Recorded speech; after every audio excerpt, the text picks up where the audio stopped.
Kellum, the creator and founder of the Everlasting Love Club, and I'm here with Hump Day Relation Tip number 26, which is the law of attraction and relationships. This is part 2.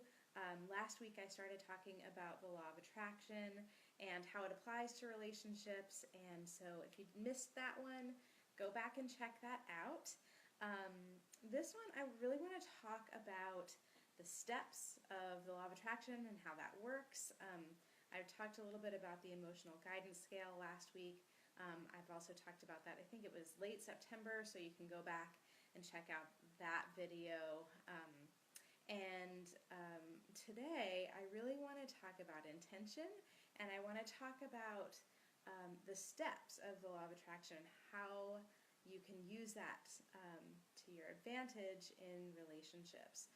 So essentially, last week my offer for you, or my request for you, was that you start to notice how your thoughts make you feel, and so that you're opening up this kind of dialogue with your physical self, your emotional and spiritual self, and that's something that I would encourage you to continue doing, because the more you tune into that, the better you will be at recognizing when things are right for you and when things are wrong for you.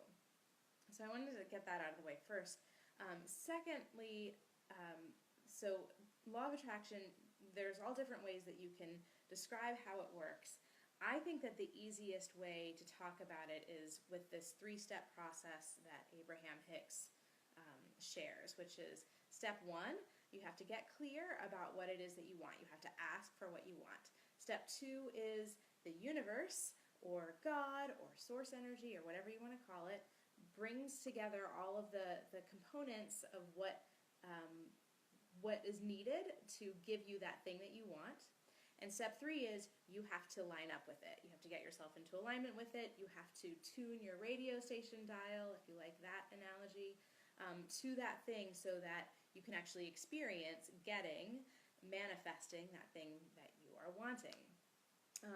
In this case, let's take the example of you are single and you are wanting to be in a relationship. So what you want is step 1, you figure out what you want.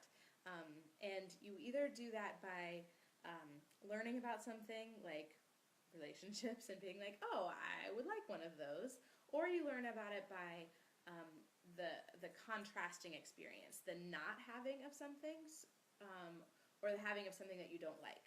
So as you get farther into your relationship journey, you may start to get more specific about the kind of relationship that you want. And a lot of times that's defined by having kind of shitty relationship experiences. So if you're experiencing something that you don't like in a relationship, that is a pretty clear indicator of what you do want instead. So if somebody doesn't make time for you, then and that feels bad to you, then you can tell that what's on the other side of that is that what you really want is someone who makes time for you, who spends quality time with you. Then step 2 is the universe does its magical stuff, and that's not your work, that's not your job, right? So that's the universe's job. So while all of that's happening, you're doing your work, which is step 3 of the process, which is getting into alignment. And that means figuring out the thoughts that you need to be thinking, the beliefs that you need to have, the actions that you need to take that line up vibrationally with what it is that you are wanting. So if you are wanting to be in a relationship where you are cherished, where you're adored, where your partner makes time for you, then ask yourself the question, who would I need to be? How would I need to behave?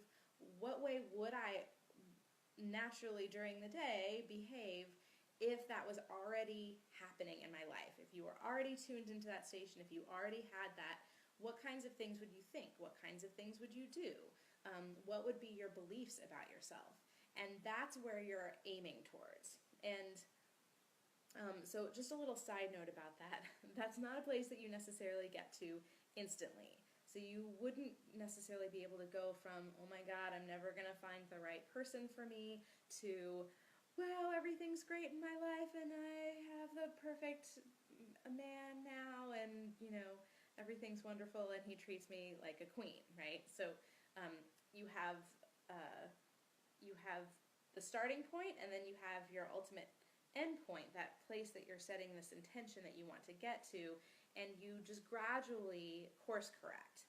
I think a really useful analogy for this, and you all know that I love analogies, so a really useful analogy is to think about when you get on an airplane. Let's say you're going from North Carolina to California. When you get on that airplane, the pilot has a route planned out, right?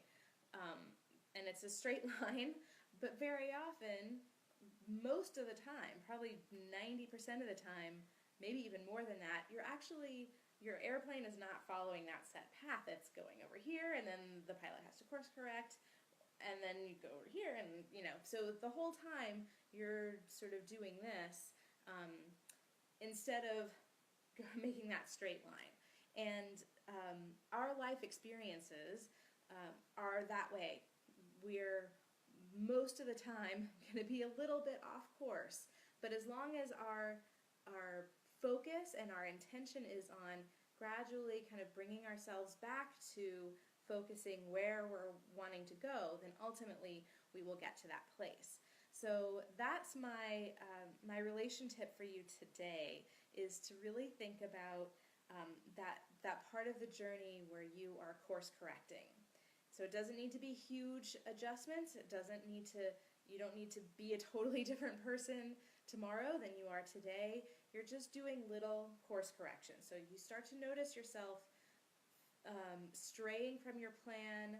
If you start to notice that you're feeling not great about something, or that your self-confidence or your enjoyment of your life is taking a negative turn, really start to nip that in the bud. Catch it before it gets momentum built up behind it.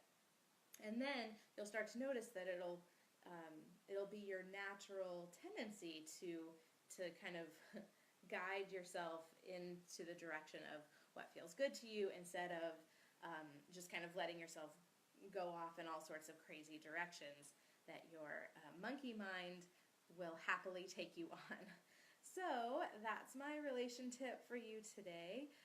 If you have any questions about that, or if you have anything else that you would like for me to talk about in a future relation tip, I'd love for you to put that in the comments. And if there's more questions that I get about this, then I will do a third part to the Law of Attraction and relation tip series. And if not, then I'll move on to one of the other many, many subjects that I wanted to talk to you all about in this series. So thank you so much for being here and for watching. And feel free to share this with your friends and loved ones. And I'll see you next week. Bye.